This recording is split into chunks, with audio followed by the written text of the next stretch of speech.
Hello and welcome to infinite physics. আজকের class 10-এ Santra প্রকাশনীর বইয়ের আয়নীয় ও সমযোজী বন্ধনের যে অনুশীলনীর কোশ্চেনগুলো আছে সেগুলো নিয়ে আলোচনা করব।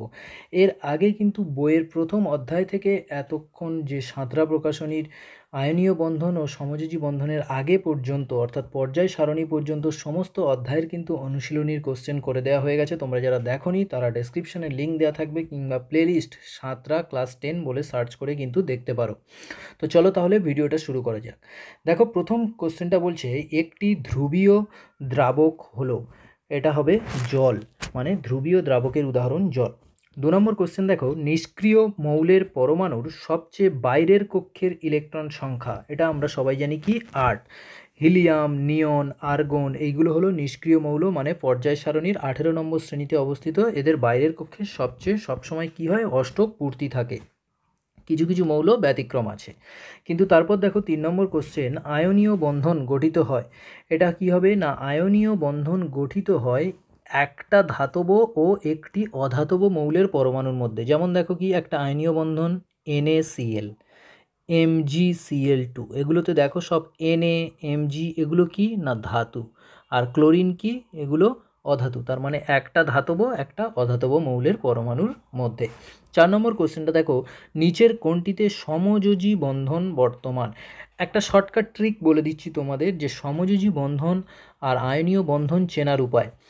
যে সমস্ত যৌগে ধাতু থাকবে, এবার ধাতু সাধারণত চিনবে কী করে, যাদের শেষে আম প্রত্যয়টা আছে, অন্ত্যেস্তয় আকার ম, আম প্রত্যয়টা যোগ আছে, সেটাই হচ্ছে ধাতু। যেমন দেখো সোডিয়াম, লিথিয়াম, ক্যালসিয়াম, এইগুলো মোটামুটি ধাতু। তার মানে হিলিয়াম যেন ধাতু নয়, মোটামুটি যেগুলো আম প্রত্যয় যোগ থাকবে ধাতু, একটা দুটো ব্যতিক্রম আছে। তাহলে এগুলো সব দেখো সোডিয়াম, লিথিয়াম, ক্যালসিয়াম, এগুলো কি সব এক একটা ধাতু। তাহলে অধাতু কোনটা, HCl, হাইড্রোজেন ক্লোরাইড। তো এইটা হলো কি না সমযোজী বন্ধন, সমযোজী বন্ধনের উদাহরণ। এর অপশানটা কারেক্ট। তারপরে দেখো 5 নম্বর কোশ্চেন নাইট্রোজেন পরমাণুর বাইরের কক্ষে ইলেকট্রন সংখ্যা। দেখো নাইট্রোজেনের পারমাণবিক ক্রমাঙ্ক কত, নাইট্রোজেনের পারমাণবিক ক্রমাঙ্ক হচ্ছে 7। তো 7কে ইলেকট্রন বিন্যাসে ভাঙলে কি হবে, 2, 5, অর্থাৎ কে কক্ষে 2টো, এল কক্ষে 5টা, মানে এর অপশানটা কারেক্ট। তারপরে দেখো 6 নম্বর একটি সমযোজী ত্রিবন্ধনযুক্ত যৌগ, সমযোজী ত্রিবন্ধনযুক্ত যৌগ হলো কি না C2H2। দেখো সি, এবার C2H2 মানে কি, এখানে একটা হাইড্রোজেন, এই সির সাথে আর একটা হাইড্রোজেন। এবার একটা জিনিস মনে রাখবে, যেমন মা কালীর হচ্ছে 4টে হাত, মা কালী মানে কালী ঠাকুরের হচ্ছে কি 4টি হাত, সেই রকম কার্বনের হচ্ছে হাত 4টে। তো দেখো প্রত্যেকটা কার্বনের কটা হাত হয়েছে, এখানে এই একটা হাত, এই একটা হাত, 2টো হাত হয়েছে। তার মানে এখনও 3টে হাত বাকি আছে, তার মানে এখনও 2টো হাত বাকি আছে, মানে এইখানে 2টো হাত হয়ে গেল। আবার দেখো এই কার্বনটার ক্ষেত্রে এই একটা হাত আর এই একটা হাত ছিল 2টো হাত, তাহলে আবার এই 2টো হাত দিয়ে দিলাম, মানে 4টে হাত হয়ে গেল। তাহলে এই যে কার্বন কার্বন, এটা কবন্ধনে যুক্ত হলো, ত্রিবন্ধন। বাকি তো এটার ডিটেলস আমরা জৈব রসায়ন চ্যাপ্টারে গিয়ে পড়ব। তো এইখানে ত্রিবন্ধন, তাহলে এইটাই হলো ত্রিবন্ধনযুক্ত যৌগ। তারপরে দেখো নিচের কোনটি আয়নীয় যৌগ, নিচের কোনটি আয়নীয় যৌগ, কি বললাম একটু আগে যখন 4 নম্বর কোশ্চেনটা বলছিলাম, তখন কি বললাম যে ধাতু থাকলে আয়নীয়। তো দেখো এখানে HCl অধাতু, CH4 কার্বন আর হাইড্রোজেন অধাতু, নাইট্রোজেন আর হাইড্রোজেন মানে অ্যামোনিয়া এটাও অধাতু। তাহলে ধাতুকার ম্যাগনেসিয়াম ক্লোরাইড MgCl2, মানে অপশান সি কারেক্ট অ্যান্সার। তারপরে দেখো অতি সংক্ষিপ্ত কোশ্চেন, প্রতিটি প্রশ্নের মান 1। দেখো শূন্যস্থান ট্রু ফলস, আর হচ্ছে কি আছে 1 নম্বরের কোশ্চেন। দেখো 2-এর এরটা বলছে কি ড্যাশ যৌগগুলো সাধারণত ধ্রুবীয় দ্রাবকে দ্রাব্য, এটা কি না আয়নীয় যৌগ, আয়নীয় যৌগ। ধ্রুবীয় দ্রাবকের উদাহরণ কি বললাম, জল, ঠিক আছে। তারপরে দেখো ইলেকট্রন গ্রহণ ও বর্জনের মাধ্যমে যৌগ গঠনের ক্ষমতাকে কি বলা হয়, তড়িৎযোজ্যতা, এটাকে বলা হয় তড়িৎযোজ্যতা। ইলেকট্রন গ্রহণ ও বর্জনের মাধ্যমে যে যৌগ গঠনের ক্ষমতাকে। তড়িৎযোজী যৌগের গলনাঙ্ক ড্যাশ হয়, তড়িৎযোজী যৌগের গলনাঙ্ক বেশি, তড়িৎযোজী যৌগের গলনাঙ্ক কি হয়, সাধারণত বেশি হয়। তারপরের কোশ্চেনটা দেখো নিচের বিবৃতিগুলো সত্য না মিথ্যা। সোডিয়াম ক্লোরাইড আয়নীয় যৌগ, দেখো ধাতু আছে আম, তাহলে এটা কি হবে আয়নীয় যৌগ, আয়নীয় যৌগ মানে এটা কি হবে সত্য। তারপরে 2 নম্বর জল একটা সমযোজী যৌগ, অবশ্যই H2O, এতে কোনো ধাতু নেই, তাহলে জল সমযোজী যৌগ, এটা কি হবে সত্য। বোঝা গেছে। তারপর এক কথায় উত্তর দাও। কি বলছে যা না সোডিয়াম এবং ক্লোরিন পরমাণু পরস্পরের সঙ্গে কি যোজ্যতায় যুক্ত হবে। দেখো Na মানে ধাতু সোডিয়াম আর ক্লোরিন, তাহলে কি যোজ্যতায় যুক্ত হবে, এটা তড়িৎ যোজ্যতায়, তড়িৎ যোজ্যতায় যুক্ত হবে, মানে এই কোশ্চেনটা। তারপরে 2 নম্বর দেখো জল ও ক্যালসিয়াম অক্সাইডের মধ্যে কোনটি তড়িৎযোজী ও কোনটি সমযোজী। জল ও ক্যালসিয়াম অক্সাইড, তাহলে ক্যালসিয়াম অক্সাইড মানে আমরা জানি কি এটা ধাতু, তাহলে ক্যালসিয়াম অক্সাইড যেহেতু ধাতু, তাহলে এটা ক্যালসিয়াম অক্সাইডটা কি হবে, ক্যালসিয়াম অক্সাইডটা হচ্ছে তড়িৎযোজী, আর সমযোজী কোনটা হবে না জল, জল হবে কি সমযোজী। বোঝা গেল। তাহলে জল আমি এটা কালার দিয়ে বুঝিয়ে দিচ্ছি, দেখো রেড কালার দিয়ে বোঝাচ্ছি কি না ক্যালসিয়াম অক্সাইড, তাহলে ক্যালসিয়াম অক্সাইডটা হবে তড়িৎযোজী, আর নীল কালার দিয়ে, আচ্ছা নীল না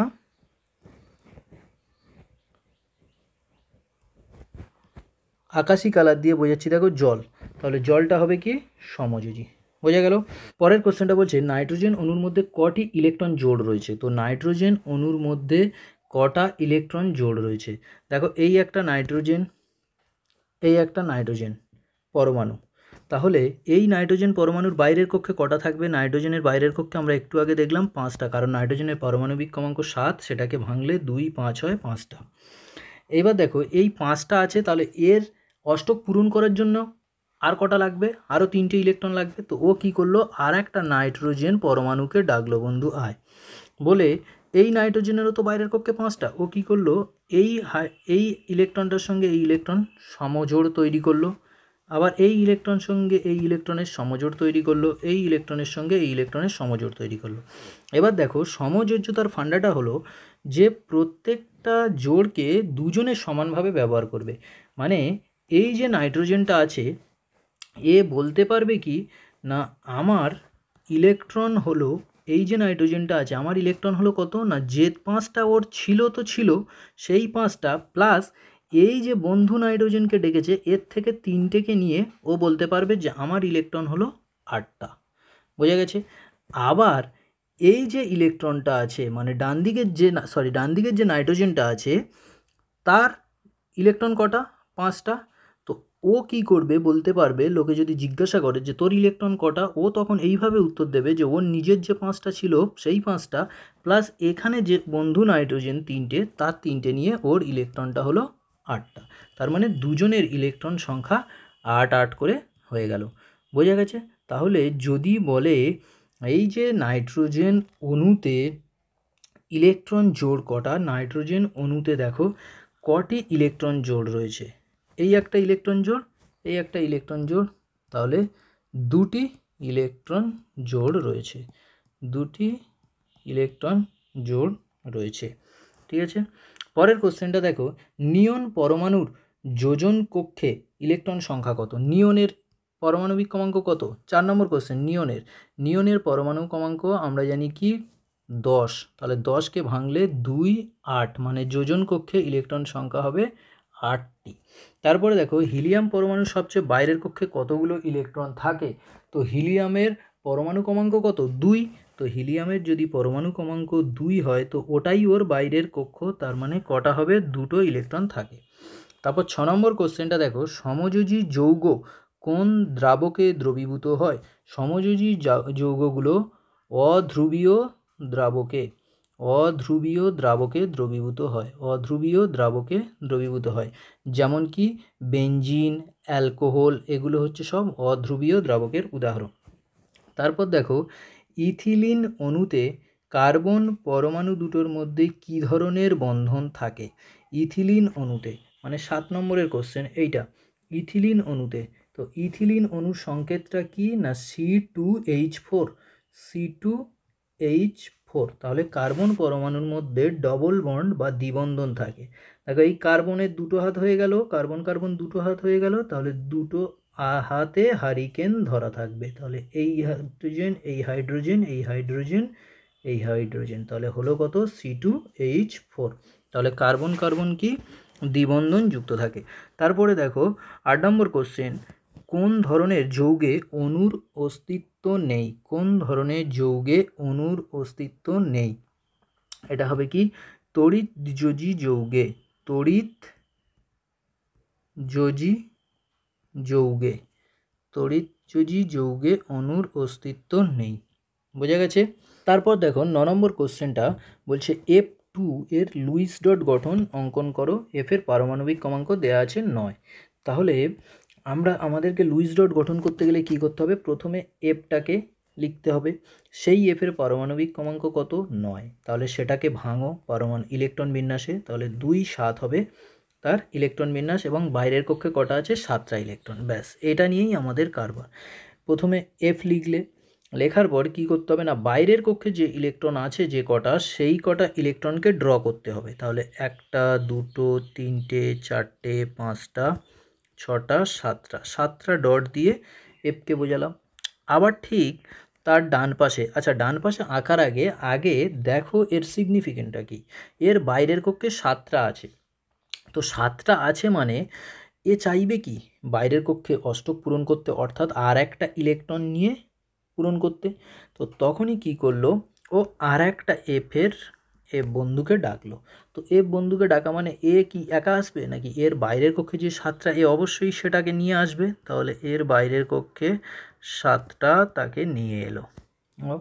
এইবার দেখো এদের দরকার, দুটো এফেরই দরকার একটা করে ইলেকট্রন হলেই কিন্তু এরা পূরণ হয়ে যাবে অষ্টক। তাহলে এ কি করলো, এই ইলেকট্রনটা একে দিল, আবার এ কি করলো, এই ইলেকট্রনটা একে দিল, দিয়ে একটা জোড় তৈরি করলো, বন্ধন তৈরি করলো। মানে যে পুরোপুরি ইলেকট্রনটা কিন্তু কেউ কাউকে দেবে না, ওরা কি করলো, এই ইলেকট্রনটাকে সমভাবে ব্যবহার করছে।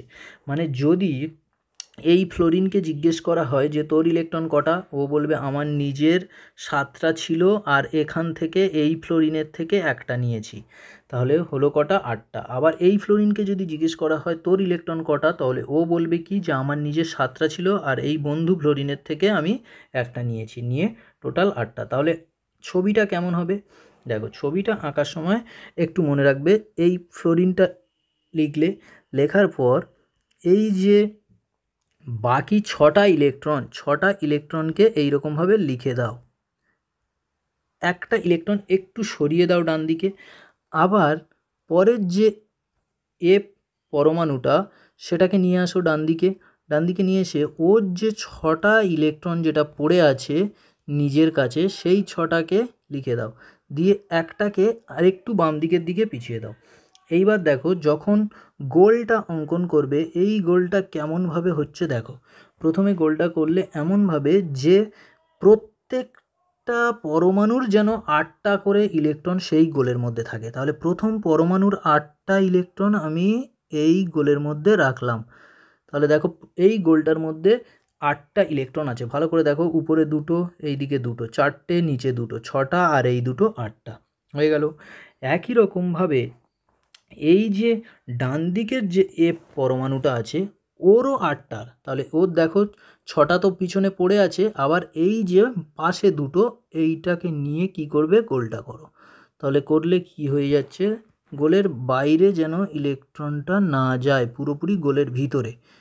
তাহলে দেখো আমার গোলটা হচ্ছে না, বাইরে চলে যাচ্ছে ইলেকট্রনটা।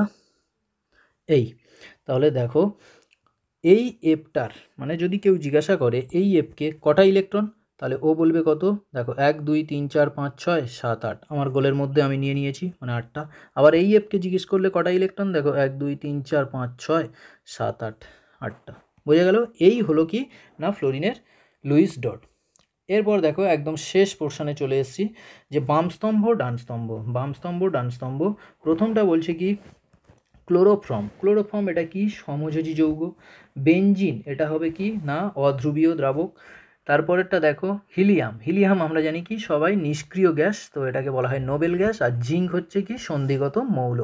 তাহলে এটাকে লিখলে কি হবে, এটা হবে কি 2এরটার সাথে, বিটা হবে কি বেনজিন 1এরটার সাথে, আবার সিটা হবে কি 4এরটার সাথে, ডিটা হবে কি 3-এরটার সাথে। তো এই গেল আজকের ক্লাস। তোমরা যদি এই ক্লাস রিলেটেড কোনো কিছু জিজ্ঞাসা থাকে তাহলে অবশ্যই কমেন্ট বক্সে কমেন্ট করবে। আর যদি ভিডিওটা ভালো লাগে তাহলে অবশ্যই বন্ধুদের কাছে শেয়ার করবে, এবং পরের টপিক কী হবে তোমরা কিন্তু কমেন্ট বক্সে সাজেস্ট করতে পারো আমাকে। আর হ্যাঁ, একটা কথা, তোমরা যদি এই ক্লাস রিলেটেড বা অন্য কোনো ক্লাস রিলেটেড মক টেস্ট দিতে চাও তাহলে অবশ্যই ডেসক্রিপশানে লিঙ্ক দেওয়া থাকবে ওয়েবসাইটের। সেই ওয়েবসাইট থেকে কিন্তু তোমরা গিয়ে মক টেস্ট দিতে পারো এবং তোমাদের প্রিপারেশান লেভেলটা এবং থট প্রসেসটা কেমন আছে সেটা কিন্তু তোমরা যাচাই করে নিতে পারো। থ্যাংক ইউ, টাটা, দেখা হচ্ছে পরের ক্লাসে।